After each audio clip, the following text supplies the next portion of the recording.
Welcome to the Banker Lamp. Please enjoy the video. You start right now by confirming your iPhone model and iOS version so you know which battery firmware applies. Back up the device to iCloud or Finder. Once done, make sure the backup completes. Charge to over 20% or plug in a light. This prevents shutdown during diagnostics. Gather tools, a pentalobe screwdriver and a spudger.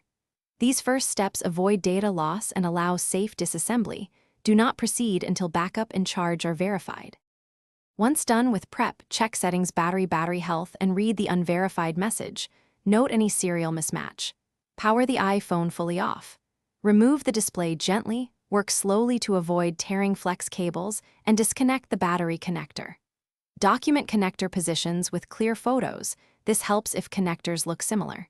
Install a genuine or correctly matched replacement battery, seat it fully, reconnect the battery and display. Then torque screws to original positions before reassembly, so the device recognizes the new component. After reassembly, boot the iPhone and check battery health. A correct install and calibration should show verified status. To calibrate, charge uninterrupted to 100%, then use the phone until it shuts down and recharge to 100% again. This helps the system measure capacity accurately. If the unverified label persists, power down and recheck connectors and seating. Once connectors are confirmed, consider reflash options if you have tools, or take it to Apple-authorized service. This single troubleshooting step resolves most recognition. Thanks for watching. If this was helpful, leave a like and consider subscribing. See you next time.